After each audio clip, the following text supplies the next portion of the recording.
কত অন্যায় আপনি করেছেন, কত পাপ আপনার হয়েছে, কত মিথ্যা আপনি বলেছেন, কয় ওয়াক্ত নামাজ ছেড়েছেন, কয় লাখ টাকা ঘুষ খেয়েছেন, কত যৌতুক আপনি খেয়েছেন, কত মিথ্যা আপনি বলেছেন।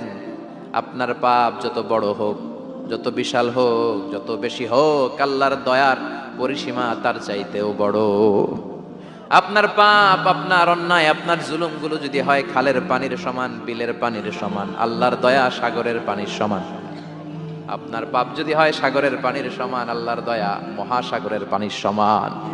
আপনার পাপ আর অন্যায় যদি হয় পাহাড়ের সমান, আল্লাহর দয়া আকাশের সমান। আপনার পাপ যদি হয় আকাশের সমান, আল্লাহর দয়া আরশের সমান। এজন্য আল্লাহ বললেন, ইয়া আইয়ুহাল্লাযীনা আমানু তুবু ইলাল্লাহি তাওবাতান নাসুহা। ও আমার গোলাম, তুই তোর নিজেরে যত বেশি ভালোবাসিস তার চেয়েও আমি তোরে বেশি ভালোবাসি। তোর বাবা মা তোরে যত বেশি ভালোবাসে তার চেয়েও আমাদেরকে বেশি ভালোবাসে কে? আল্লাহ বললেন, ভালোবাসারে তৈরি করার পরে আমি 100 টুকরা করলাম। চিল্লায় বলেন, কয় টুকরা? 99 টুকরা ভালোবাসা আমি আল্লাহ নিজের মধ্যে রেখে দিলাম। 1 টুকরা ভালোবাসা গোটা বিশ্বের সবার মধ্যে আমি ভাগ করে দিলাম। 1 টুকরা ভালোবাসা পেয়ে আমাদের অবস্থা দেখছেন? আল্লাহ যদি 1 টুকরা না দিয়ে আমাকে 30 টুকরা দিত, কথা কন। 1 টুকরা না দিয়ে 80 টুকরা দিলে কি হইতো? কথা কয় না। আমাদের পাপগুলো ক্ষমা করে কে? চিল্লায় বলেন, কে? আল্লাহ ডেকে বলে, গোলাম আমি হলাম গাফিরুয যাম কাবিলুত তাওব। আমার কাজ হলো ক্ষমা করা, আমার কাজ হলো তওবা কবুল করা। শয়তানের কাজ হলো ওয়াসওয়াসা দেওয়া, আমাদেরকে ভুল পথে নিয়ে যাওয়া। আর আমাদের কাজ হলো ভুল করে ফেলা, আল্লাহর কাজ হলো ভুলগুলো মাফ করে দেয়া। আল্লাহ ডেকে বলে, গোলাম তোরা যদি ভুল না করতি, তোরা যদি পাপ না করতি, তোরা যদি অন্যায় না করতি, তোদেরকে ধ্বংস করে দিয়ে এমন একটা জাতি আমি এই দুনিয়ার বুকে তৈরি করতাম যারা সকালবেলা ভুল করে দুপুরে মাফ চাইতো, দুপুরে ভুল করে রাত্রে মাফ চাইতো, আজকে ভুল করে আগামীকাল মাফ চাইতো। আর আমি আল্লাহ গুনাহগুলো তাদের সব ক্ষমা করে দিতাম। ক্ষমা করে দিতে আল্লাহর বড্ড ভালো লাগে। বান্দা আল্লাহর কাছে বারবার চাক, চোখের পানি ছাড়ুক, এটা আল্লাহ পছন্দ করে। চোখের পানির যে কত পাওয়ার আপনি কল্পনাই করতে পারবেন না। অনুশোচনার চোখের পানি চোখ বেয়ে নাকের ডগা পেয়ে জমিনে পড়ার আগেই আল্লাহ ওই বান্দারে মাফ করে দেয়। বিশ্বনবী ডেকে বলে, ও আমার উম্মতেরা শোনো, আল্লাহর কাছে দুনিয়ার মানুষদের 2 ফোঁটা পানি সবচেয়ে প্রিয়। 1 হলো জিহাদের ময়দানে রক্তের ফোঁটা, 2 হলো অনুতপ্ত বান্দার চোখের পানির ফোঁটা। এজন্য আল্লাহ ডেকে বললেন, গোলাম আমি যে তোদের কত ভালোবাসি তোর ধারণা নাই। চোখের পানি ছাড়, গুনার কথা স্মরণ কর, তওবা কর। তওবার মতো তওবা করলে সব গুনাহ মাফ করে দিতে পারে কে? বিশ্বনবী বলে, আমার কোনো গুনাহ নাই, তারপরেও প্রতিদিন 70 বারেরও বেশি আমি তওবা করি। আল্লাহে ইন্নী আস্তাগফিরুল্লাহ ওয়া আতুবু ইলাইহি আকসার মিন 70 মাররা। Could you imagine that? কল্পনা করছেন কোনদিন যে নবীর গুনাহ নাই ওই নবী তওবা পড়ে প্রতিদিন 70 বার, আকসার 70 বারেরও বেশি। আমার পড়া দরকার কয়বার? আপনার পড়া দরকার কয়বার? বিশ্বনবী 70 বারের বেশি বলে আমাদের পড়া দরকার কয়বার? আর আমরা প্রতিদিন পড়ি কয়বার? কথা কন। আমাদের ভুল হবে, ভুল হতে সমস্যা নাই, ভুল হওয়াই মানুষের স্বভাব, কিন্তু ভুল হওয়ার পরে ভুলের উপর অটল থাকা যাবে না। শয়তান আর মানুষের মধ্যে এই মৌলিক পার্থক্য। শয়তান ভুল করে ভুলের উপরই আছে, ঠিক কিনা? ক্ষমা চায় নাই, কিন্তু আমরা সকালে ভুল করলে দুপুরে মাপ চাই কার কাছে? 19 সালে ভুল করলে 20 সালে মাপ চাই কার কাছে? মৃত্যুর আগ পর্যন্ত আমরা ক্ষমা চাইলে ক্ষমা করে দিবে কে? সব সময় 24/7 তওবার দরজা খোলা, 2টা সময় ছাড়া। ভালো করে মনে রাখবেন, মুখস্থ ঠোঁটস্থ যেন থাকে। 2টা সময় তওবা কবুল হয় না। চিৎকার করে বলেন, কয় সময়? 1 হলো বাদাল গারগারা, গারগারানি যখন আসে, মালাকুল মাউত যখন চলে আসে, মালাকুল মাউতরে যখন দেখে ফেলবেন তখন তওবা কবুল হবে নাকি? কথা কন। আল্লাহ বলে সময় শেষ, তার মানে বাদাল গারগারা তওবা কিন্তু আর কবুল হয়। এই হলো একটা। নাম্বার 2, বাদা তুলুই শামসি মিন মাগরিবিহা। প্রতিদিন চাঁদোলাতে সূর্য কোন দিক দিয়ে ওঠে? কথা কয় না? পূর্ব দিকে। কিয়ামতের আগ দিয়ে সূর্য আর পূর্ব দিকে উঠবে না, পশ্চিম দিক থেকে উঠবে। যেদিন প্রভাতে পশ্চিম দিক থেকে সূর্য উঠবে, ওই দিন থেকে তওবার দরজাটারে বন্ধ করে দিবে কে? তার আগ মুহূর্ত পর্যন্ত জীবনে যত গুনাহ করেছি, অন্যায় করেছি, চোখের পানি ছেড়ে ক্ষমা চাইলে ক্ষমা করবে কে? শয়তান আল্লাহরে চ্যালেঞ্জ দিছে, আল্লাহ তুমি আমারে জাহান্নামে পাঠাবা, আমিও তোমার বান্দা করে লয়ে একসাথে জামাতে ঢুকমু। একা ঝুঁকবো না, একা যাব না, তোমার বান্দাদেরকে সবগুলারে জাহান্নামী বানায়া তারপরে ঢুকমু। তোমার চ্যালেঞ্জ দিলাম, একটারও জান্নাতে ঢুকাইতে পারবা? আল্লাহকে তুই আমার চ্যালেঞ্জ দিলি? আমি তো সব রাজার বড় রাজা, মহারাজা, আমার চ্যালেঞ্জ দেশ, এত সাহস পাইলি কই? তুই আজীবন ওয়াসওয়াসা দিয়ে পাপ কাজ করাবি, একদিন তাফসীর মাহফিলে এসে আমার বান্দা ক্ষমা চাবে, আমি মাফ করে দেবো, তুই কি করবি? আজীবন অন্যায় করবে, আজীবন পাপ করবে, জুলুম করবে, একদিন চোখের পানি ছেড়ে আমার কাছে কান্নার মতো কান্না করলে আমি সব গুনাহ মাফ করে দেব। এজন্য আল্লাহ বললেন, ইয়া আইয়ুহাল্লাযীনা আমানু তুবু ইলাল্লাহি তাওবাতান নাসুহা। ভুল করেছো, তওবা করো, মাফ করবে কে?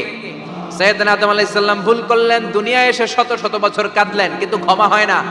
আল্লাহরে বললেন, আল্লাহ কি করলে ক্ষমা পাবো বলো? ফাতালাক্কা আদামু মির রাব্বিহি কালিমাতিন ফাতাবা আলাই। আল্লাহ বললেন, ও আদম, তোমারে কিছু কালেমা শিখাইয়া দেই, এই কালেমাগুলো দিয়ে আমার কাছে দোয়া করো, ক্ষমা করে দেব। আল্লাহ শিখাইয়া দিলেন, ও আদম, দুই হাত তুলে চোখের পানি ছেড়ে আমার কাছে পড়ো, রব্বানা, পড়েন, রব্বানা যালামনা আনফুসানা ওয়া ইল্লাম তাগফির লানা ওয়া তারহামনা লানাকুনান্না মিনাল খাসিরিন। এটা শিখাইতেছিল আল্লাহ। আল্লাহ, আমি জুলুম করেছি, অন্যায় করেছি, ভুল করেছি, পাপ করেছি, তুমি যদি ক্ষমা না করো, ক্ষমা করার কেউ নাই, ঠিক কি না? আমরাও পাপ করলে এই দোয়াটা পড়ার দরকার আছে না নাই? 5টা শর্ত সাপেক্ষে আমাদের তওবা কবুল করবে কে? তওবা কবুল হওয়ার কিছু শর্ত আছে, 5টা। কয়টা? চিৎকার মেরে বলতে হবে, তওবা কবুল হওয়ার শর্ত কয়টা? 1 নম্বরে হচ্ছে আল ইকরা, acknowledgement. You have to keep the acknowledgement that you are the greatest sinner on earth. আপনাকে ঘোষণা দিতে হবে যে আপনি পৃথিবীর সবচেয়ে বড় পাপী। 1 নম্বর শর্ত, আপনি বলেন যে আল্লাহ, আমার চেয়ে বড় পাপী নাই, আকাশের নিচে জমিনের উপরে আমি সবচেয়ে বড় পাপী, এমন কোনো পাপ নাই যেটা আমি করি নাই, ঠিক কি না? 1 নম্বরে পাপের ঘোষণা দেন। 2 নম্বরে আন-নাদাম, নাদাম মানে repentance. You have to be repentant for what you have done. আপনাকে অনুতপ্ত হতে হবে, চোখের পানি ছাড়তে হবে। আল্লাহ, আমি লজ্জিত, আল্লাহ আমি নাদান, আমি পিশাচ, আমারে মাফ করে দাও। তার মানে স্বীকার গেলেন কি অন্যায় করেছেন। 2 নম্বরে আপনি অনুতপ্ত হলেন। 3 নম্বরে স্টপ, যেই পাপ করতেছিলেন ওইটা থামান, stop what you have done, যেটা করতেছিলেন আগে থামান। আপনি সুদ খাইছেন, অনুশোচনা আসলো, মাফও চাইতেছেন, আবার সুদও খাইতেছেন, হবে? আপনি ঘুষ খেয়েছেন, তওবা শুরু করলেন, আবার ঘুষও খেয়ে যাচ্ছেন, হবে?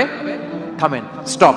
3টা গেল। 4 number, to hate what you have done, ঘৃণা করতে হবে, যে পাপটা করেছেন মন থেকে ওই পাপটাকে ঘৃণা করতে হবে। 5 নাম্বার শর্ত হচ্ছে to determine that you never repeat this sin again in your life.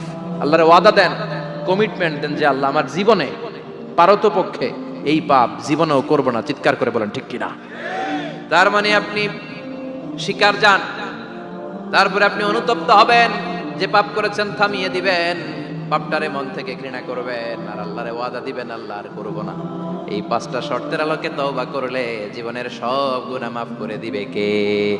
এজন্য আল্লাহ বললেন, ইয়া আইয়ুহাল্লাযীনা আমানু তুবু ইলাল্লাহি তাওবাতান নাসুহা। তওবার মতো তওবা করো, সব গুনাহ মাফ করতে পারে কে? তওবা করবেন তো?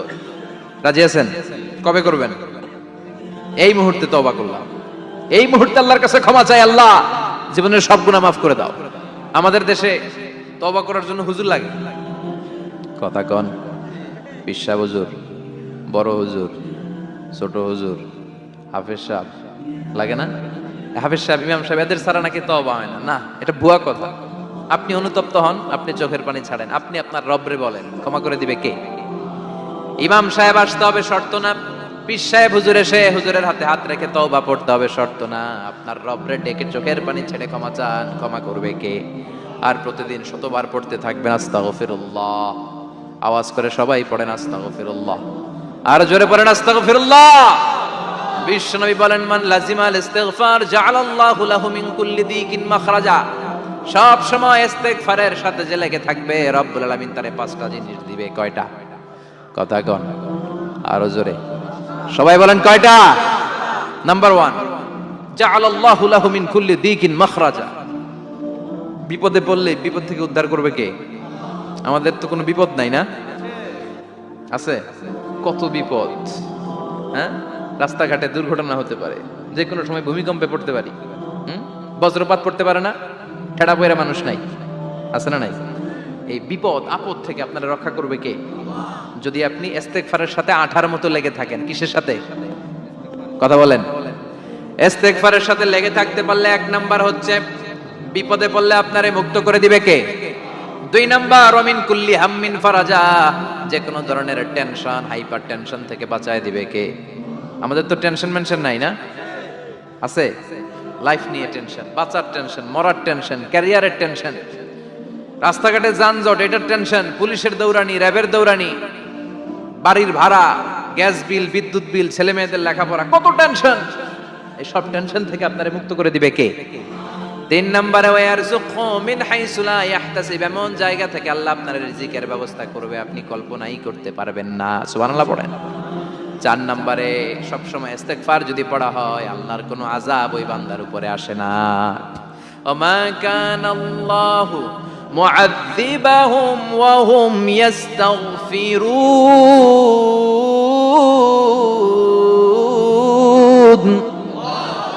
যতক্ষণ আমার বান্দা আমার কাছে ইস্তেগফার পড়তে থাকে আমার কোনো আযাব বান্দারে পাবে না।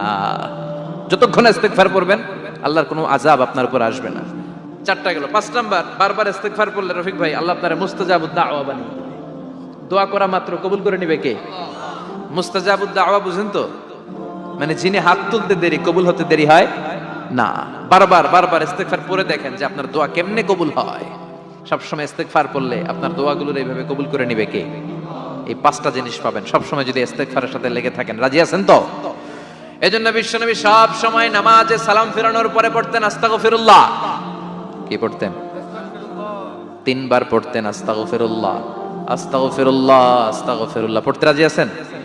ইস্তেগফারের অনেকগুলো আলফাজ আছে, সবচেয়ে ছোট ইস্তেগফার হচ্ছে এটা, আস্তাগফিরুল্লাহ, আস্তাগফিরুল্লাহ। আরো আছে আস্তাগফিরুল্লাহ আল্লাযী লা ইলাহা ইল্লা হুয়াল হাইয়ুল কাইয়্যুম ওয়া আতুবু ইলাইহি। বিষ্ণু বলেন এই ইস্তেগফারটা যদি কেউ পড়ে, আত-তাওয়াল্লি মিন ইয়াউমিজ যাহাফ, যুদ্ধের ময়দান থেকে পালিয়ে আসা কবিরা গুনাহ। কি গুনাহ? কাফেরদের সাথে যুদ্ধ, আমি তাগড়া যুবক, তলোয়ার নিয়ে নেমেছি, আমার দেহের এক ফোঁটা রক্ত থাকা পর্যন্ত আমি যুদ্ধ চালিয়ে যাব, আমি ফিরে আসতে পারবো না, আইনটা কার? ফিরে আসলে কবিরা গুনাহ। বিশ্বনবী বলেন যুদ্ধের ময়দান থেকে ফিরে এসেছে এরকম কবিরা গুনাহ অবলম্বনকারীও যদি আস্তাগফিরুল্লাহ আল্লাযী লা ইলাহা ইল্লা হুয়াল হাইয়ুল কাইয়্যুম ওয়া আতুবু ইলাইহি পড়ে, ওই কবিরা গুনাহকারীকেও ক্ষমা করে দিবে কে? পড়তে রাজি আছেন তো? আবার সাইয়েদনা আবু বকর বললেন ইয়া রাসূলুল্লাহ আল্লিমনি দুআআন আদউ বিহি ফি সালাতি, এমন দোয়া আপনি আমারে শিক্ষা দেন যে এই দোয়াটা আমি নামাজে পড়তে পারি। বিশ্বনবী বললেন পড়ো আল্লাহুম্মা ইন্নী যালামতু নাফসি যুলমান কাসীরান ওয়া লা ইয়াগফিরুয যুনুবা ইল্লা আনতা ফাগফিরলি মাগফিরাতাম মিন ইনদিক ইন্নাকা আনতাল গফুরুর রহিম। সুবহানাল্লাহ পড়েন। এটাও ইস্তেগফার। আমরা এটার বলে দোয়া মাসুরা, সালাম ফেরানোর আগে পড়ি না? যেখানেই ক্ষমা চাওয়ার কথা আছে ওইটারই কি বলে? ইস্তেগফার। আল্লাহুম্মা ইন্নী যালামতু নাফসি, আল্লাহ জুলুম করেছি, যুলমান কাসীরা, অনেক জুলুম, ওয়ালা ইয়াগফিরুয যুনুবা ইল্লা আনতা, তুমি ছাড়া এই গুনাহ ক্ষমা করার তো কেউ নাই, ফাগফিরলি মাগফিরাতাম মিন ইনদিক, তোমার দয়ায় আমারে ক্ষমা করে দাও, ইন্নাকা আনতাল গফুরুর রহিম, তুমি হলা ক্ষমাশীল। ঠিক কি না? এটাও ইস্তেগফার, এটাও পড়বেন। আর এই সব ইস্তেগফারের শ্রেষ্ঠ ইস্তেগফারের নাম সাইয়্যিদুল ইস্তেগফার। যত ইস্তেগফার হতে পারে এর মধ্যে সবচেয়ে শ্রেষ্ঠতম ইস্তেগফার নাম কি? কথা কন। বুখারীর বর্ণনা, শাদ্দাদ ইবনে আউস রাদিয়াল্লাহু তাআলা আনহু বর্ণনা করেন এই সাইয়্যিদুল ইস্তেগফার দিনের বেলা যে পড়বে ওই দিনে মারা গেলে সে জান্নাতি। এই সাইয়্যিদুল ইস্তেগফার রাতের বেলা যে পড়বে ওই রাতে যদি ইন্তেকাল হয় ওই লোকটা জান্নাতি। মুখস্থ আছে না? কার কার মুখস্থ? হাত তুলেন। মাশাআল্লাহ, তাবারাকাল্লাহ, মাশাআল্লাহ, মাশাআল্লাহ। আর যাদের নাই তাদের হোমওয়ার্ক, তাদের আল্লাহুম্মা আনতা রাব্বি লা ইলাহা ইল্লা আনতা খালাকতানি ওয়া আনা আবদুক ওয়া আনা আলা আহদিকা ওয়া ওয়া'দিকা মাস্তাতা'তু আউযু বিকা মিন শাররি মা সানা'তু আবু'ু লাকা বিনি'মাতিকা আলাইয়া ওয়া আবু'ু লাকা বিযাম্মি ফাগফিরলি ফাইন্নাহু লা ইয়াগফিরুয যুনুবা ইল্লা আনতা। সুবহানাল্লাহ পড়েন। আজকে রাতে পড়ছেন, মারা গেলে জান্নাতি। চিল্লায় পড়েন আল্লাহু আকবার। এজন্য বিশ্বনবী বলেন আমার আগের গুনাহ মাফ, পরের গুনাহ মাফ, তারপরেও প্রতিদিন আমি 70 বার তওবা ইস্তেগফার পড়ি। আজকে থেকে পড়তে রাজি আছেন তো? বেশি বেশি ইস্তেগফার পড়া যাবে না? একটু প্রাণ খুলে দিল খুলে আওয়াজ করে পড়েন তো আস্তাগফিরুল্লাহ। আর জোরে পড়েন আস্তাগফিরুল্লাহ। আবার সবাই পড়েন আস্তাগফিরুল্লাহ। সব সময় তওবা ইস্তেগফার যারা পড়ে তাদেরকে পছন্দ করে কে? সব সময় জিকির করে করে জিহ্বাটারে যারা ভিজিয়ে রাখে তাদেরকেও পছন্দ করে কে? আল্লাহ বলেন ওয়াজকুর রাব্বাকা ফি নাফসিকা তাদাররুআন ওয়া খীফাতান ওয়া দুনাল জাহরি মিনাল কওলি বিল গুদুবি ওয়াল আসাল ওয়া লা তাকুম মিনাল গাফিলিন। সুবহানাল্লাহ পড়েন। আল্লাহ বলেন ওয়াজকুর রাব্বাকা ফি নাফসিক, আল্লাহরে মনে মনে ডাকো। তাদাররুআন ওয়া খীফা, আল্লাহর জিকির করতে আল্লাহ বলেছেন ফি নাফসিক। বুঝতেছেন অর্থ? ফি নাফসিকা, মনে মনে আল্লাহর জিকিরটা করো। তাদাররুআন ওয়া খীফা, তাদাররুআন মানে বিনয়ের সাথে, with full of humility, submission and humbleness, বিনয়ের সাথে আল্লাহর ডাকো। আবার হাদিসে কুদসিতে আল্লাহ বলেন ফাইন যাকারানি ফি নাফসি যাকারতুহু ফি নাফসি, আমার বান্দা যদি একা একা আমার জিকির করে আমি আমার বান্দারে একা একা স্মরণ করি। ওয়া ইন যাকারানি ফি মালাইন যাকারতুহু ফি মালাইন খায়রিম মিনহু, এরকম মহা সম্মেলন করে যদি কেউ আমি আল্লাহর জিকির করে আমি এর চেয়েও বড় মহা সম্মেলন ফেরেশতাদেরকে নিয়ে করে আমার বান্দারে স্মরণ করি। ওয়া ইন তাকাররাবা ইলাইয়া শিবরান তাকাররাবতু ইলাইহি যিরাআন, আমার বান্দা যদি আমার দিকে এক বিঘত আসতে চায় আমি আমার বান্দার দিকে এক হাত এগিয়ে যাই। আমার বান্দা যদি আমার দিকে এক হাত আসতে চায় আমি আমার বান্দার দিকে দুই হাত যাই। ওয়া ইন আতানি ইয়ামশি আতাইতুহু হারওয়ালা, আমার বান্দা যদি আমার দিকে হেঁটে হেঁটে আসতে চায় আমি আমার বান্দার দিকে দৌড়ে দৌড়ে যাই। সুবহানাল্লাহ পড়েন। এজন্য বিশ্বনবী বলেন লা ইয়াজালু লিসানুকা রাতবাম মিন যিকরিল্লাহ, আল্লাহর জিকির দিয়ে জিহ্বাটারে ভিজিয়ে রাখবা। কার কথা? চিল্লায় বলেন কার কথা? সবসময় আল্লাহর জিকির করতে রাজি আছেন তো? সবচেয়ে শ্রেষ্ঠ জিকির বিশ্বনবী বললেন আফদালু যিকরি লা ইলাহা লা ইলাহা লা ইলাহা ইল্লাল্লাহু মুহাম্মাদুর রাসূলুল্লাহ সাল্লাল্লাহু।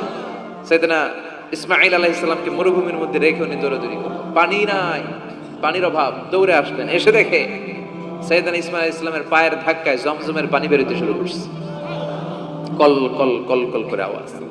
সাইয়েদনা ইব্রাহিম, ইসমাঈল, হাজার এরা আরবি ভাষা জানতেন না, এরা সুরিয়ানি ভাষার মানুষ ছিলেন। কোন ভাষা? সুরিয়ানি ভাষা। তো পানি দেখে হাজার খুব অবাক, কিরে এত সুন্দর পানি, এই পানি তো মরুভূমির বালিতে লেগে সব শুকিয়ে যাবে। পানি যাতে না শুকায় উনি বালি চারদিক দিয়ে উঁচু করে এরকম বাদ দিতে লাগলেন।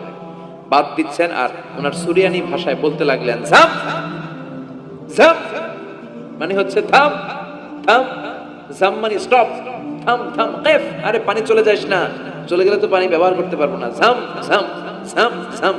ওনার মুখ নিঃসৃত এই ঝাম ঝাম শব্দ দুইটা আল্লাহর এত ভালো লাগলো, কিয়ামত পর্যন্ত এই কুয়ার নাম আল্লাহ ঝামঝামের কুয়া বানাই দিলেন। এটার নাম বিইরু ঝামঝাম। বিষ্ণু বলেন মা উ ঝামঝাম লিমা শুরিবা লাহু, এই জমজমের পানির এত বরকত, যেই রোগের নিয়ত করে এই পানি খাবেন ওই রোগ থেকে শিফা দিবে কে? আবার বিষ্ণু বললেন ইন্নাহা তুআমু তুআমিন শিফাউ সুকমিন ইন্নাহা মুবারাকা, এই জমজমের পানি গোটা বিশ্বের সব পানির মধ্যে থেকে সব চাইতে বরকতের পানি। এই পানির মধ্যে রোগের জন্য চিকিৎসা আছে, মানুষের ক্ষুধা লাগলে এটার ভেতরে খাবারের উপাদান আছে। পৃথিবীর সব পানি শুধু তৃষ্ণা নিবারণ করে, শুধু জমজমের পানি তৃষ্ণাও নিবারণ করে, ক্ষুধাও নিবারণ করে। জাপানের কিছু জিওলজিস্ট, ভূতত্ত্ববিদ গবেষণা করে পেয়েছে এই পানির মধ্যে ফুড সাপ্লিমেন্টারি আছে, মানে খাদ্যের পরিপূরক। কিছু না খাইয়ে এই পানি খাইলে ক্ষুধা নিবারণ হয়ে যায়।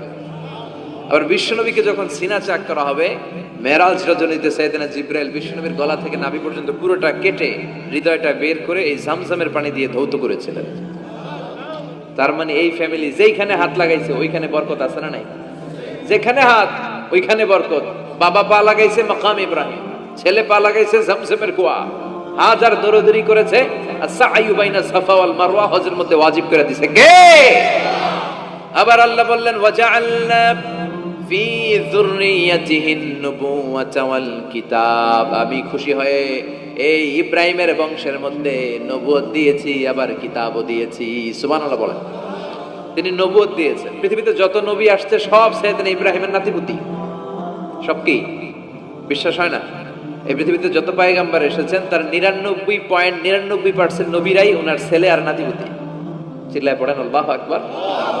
এজন্য ওনারে বলা হয় আবুল আম্বিয়া, father of the all prophets, সব নবীদের বাবা। ওনার বয়স যখন 86 তখন আল্লাহ সাইয়েদনা ইসমাইলকে দিলেন। বয়স যখন 100 তখন সাইয়েদনা ইসহাক আলাইহিস সালামকে আল্লাহ দিলেন। এইদিকে ইসমাইল, এদিকে সবাই বলেন এদিকে, এদিকে সবাই বলেন এটা এটা ইসহাক। পৃথিবীতে যত নবী এসেছে সব ইসহাকের চ্যানেলে এসেছে। সাইয়েদনা ইসহাক আলাইহিস সালামের চ্যানেলে এসেছে। সাইয়েদনা ইসমাইলের চ্যানেলে নবী নাই, কোন নবী নাই, নবী ছাড়া চ্যানেল। আর এখানে যত হাজার হাজার লক্ষাধিক নবী এসেছে সব নবী ইসহাক আলাইহিস সালামের চ্যানেলে যারা এসেছে সব নবীরা অন্যান্যদেরকে বলে যাইতো, তার উম্মতকে বলে যেত যে সবশেষে একজন নবী আসবে, তিনি হবেন সর্বশ্রেষ্ঠ নবী, তিনি হবেন সর্বশ্রেষ্ঠ নবী। তো এদের এই চ্যানেলে এত নবী, এরা ভাবছে ওই সর্বশেষ নবীটাও এদিক দিয়েই আসবে। কিন্তু আল্লাহ হাজার হাজার লক্ষ নবী এই চ্যানেলে পাঠালেন, কিন্তু সর্বশেষ নবীটা এখানে পাঠালেন না। সর্বশেষ চ্যানেলের নবীটা আল্লাহ এই চ্যানেলে পাঠায় দিলেন। সর্বশেষ নবীটা সাইয়েদনা ইসমাইলের চ্যানেলে এসেছে। এজন্য ওরা হচ্ছে বানি ইসরাইল আর আমরা হচ্ছি বানি ইসমাইল। সুবহানাল্লাহ পড়বেন না? উনার ধর্ম, উনার চেইন থেকে ইহুদিবাদ, খ্রিস্টবাদ, ইসলাম, এই তিন ধর্মের জন্ম।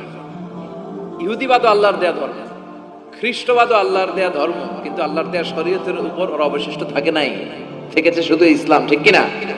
এজন্য আমরা প্রত্যেক নামাজে পড়ি গায়রিল মাগদুবি আলাইহিম ওয়ালাদ-দাল্লিন। ও আল্লাহ, গায়রিল মাগদুব, যাদের উপর তোমার রাগ ক্রোধ, তাদের পথ আমরা চাই না, ওরা হলো ইহুদিরা। ওয়ালাদ-দাল্লিন, সুবহানাল্লাহ পড়েন। চোখ রাখবেন কোথায়? নাকি মোবাইলে, না টিভিতে, না এটিএন বাংলার পর্দায়? আসিতেছে আগামী শুক্রবার রঙিন পর্দায়, চোখ রাখুন এটিএন বাংলায়। এটিএন বাংলায় চোখ রাখবেন, কই রাখবেন? সমাধান চাও যদি জীবনে মরণে, ফিরে যাও খুঁজে নাও চোখ রাখো কোরআনে, ঠিক কি না? If you want the solution this dunya and akhirah, go back, have a look to the holy Quran. সুবহানাল্লাহ পড়েন। কি নবী আল্লাহ বানালেন, ওই নবীর নামে আল্লাহ একটা সূরা দিলেন। আবার আল্লাহ বললেন, ও দুনিয়ার মুসলমানেরা শোনো, তোমাদেরকে মুসলমান বলে নাম করেছে সাইয়েদনা ইব্রাহিম, ঠিক কি না? আবার এই নবী সাধারণ কোন নবী নয়, এই নবী হলো তোমাদের জাতির পিতা। আমাগো জাতির পিতা কেডা? কথা কর আরো জোরে, সবাই মিলে বলেন, মিল্লাত আবিকুম ইব্রাহিম হুয়া সাম্মাকুমুল মুসলিমিন। মিল্লাত আবিকুম ইব্রাহিম, তোমাদের জাতির পিতার নাম, আমাদের জাতির পিতার নাম ওয়া সাম্মাকুমুল মুসলিমিন, তিনিই তোমাদেরকে মুসলমান নামকরণ করেছেন। আবার আল্লাহ বললেন, আসলিম ইব্রাহিম, তুমি সবাইরে মুসলমান বানাও, আগে নিজে মুসলমান হও। আসলিম ক্বালা আসলামতু লিরাব্বিল, ও ইব্রাহিম তুমি মুসলমান হও, বলার সাথে সাথে ইব্রাহিম বলে, আল্লাহ দেরি নাই, আমি মুসলমান হয়ে গেলাম। ইহুদিরা দাবি করতো সাইয়েদনা ইব্রাহিম নাকি ইহুদি, নাউজুবিল্লাহ পড়বেন না? খ্রিস্টানরা দাবি করতো সাইয়েদনা ইব্রাহিম নাকি খ্রিস্টান। আল্লাহ বলে, মা কানা ইব্রাহিম ইয়াহুদিয়াও ওয়ালা নাসরানিয়াও ওয়ালাকিন কানা হানিফাম মুসলিমা। আল্লাহ বলে, আমার ইব্রাহিম ইহুদি নয়, আমার ইব্রাহিম খ্রিস্টান নয়, আমার ইব্রাহিম পাক্কা মুসলমান। হানিফান মুসলিমা, পাক্কা মুসলমান, ওনার ইসলামে কোনো সন্দেহ। এজন্য আল্লাহ খুশি হয়, ওনার একটা উপাধি দিলেন। উপাধিটা হলো লা হালিম। ইন্না ইব্রাহিম লা হালিমুন আওয়াহুম মুনিব, আমার ইব্রাহিম সহনশীল, আমার ইব্রাহিম ভদ্র। সুবহানাল্লাহ বলেন। আমাদের বাংলাদেশে, আমাদের মুসলমানদের মধ্যে এটার সবচেয়ে বড় অভাব, সহনশীলতা আমাদের নাই। কথা কর, নিজে যেটা বুঝি ওইটাই। আমি তাবলীগ করি, আমি মনে করি আমি হক, বাকি সব বাতিল। এই সমস্যাগুলো বাগেরহাটে আছে না নাই? হ্যাঁ, আমি যদি জামাত ইসলাম করি, আমি মনে করি আমি হক, বাকি একটা দলরা আমি হক বলতে চাই না। আছে না এরকম? আমি আহলে হাদিস, সো আমি হক, আর বাকি যা আছে সব বাতিল। আমি কওমি, তো আমি ভালো, আলিয়া সব খালিয়া। কথা কর। আবার আমি আলিয়া, আমি ভালো, কওমিয়া সব শেষ। এই ঠেলা ঠেলে দেশে আছে না নাই? এক ইসলাম, এক নবী, এক কোরআন, এরপরে সহনশীলতা নাই। সে অন্য নেশাবে পড়ুক, সে অন্য মতদর্শের হোক, সে তো আমার ভাই। সবচেয়ে বড় পরিচয় সেও মুসলিম, আমিও মুসলিম। এই চিন্তাটুকু নাই। আল মুমিনুনা ইখওয়া, ব্রাদারহুড, ভ্রাতৃত্বের এই গন্ধটা আমাদের মধ্যে নাই। আমরা একে অপরকে গালিগালাজ করতে দেরি করি না, একটু চিন্তা করি না। কাফের বলে ফতোয়া দিতেও দেরি করি না। কথা কন, ফতোয়া আছে না নাই? কয় তুই কাফের 10 কারণে, তুই কাফের 20 কারণে, তোর দাদা কাফের, তোর নানা কাফের, তোর পীর সাহেব হুজুর কাফের, আছে না নাই? তোর এই কাফের পীর সাহেব মারা গেলে এই পীর সাহেবের যে কবরে শোয়ানো হবে, ওই কবরের উপরে যে ঘাস উঠবে, ওই ঘাস যে গরু খাবে, ওই গরুর যে দুধ খাবে, ওইটাও কাফের, আছে না নাই? খালি ফতুয়াবাজি। আল্লাহ বললেন আমার ইব্রাহিম ফতুয়াবাজি করে নাই। ইন্না ইব্রাহিম লা হালিমুন আওয়াহুম মুনিব, আমার ইব্রাহিম ছিল সহনশীল, ভদ্র।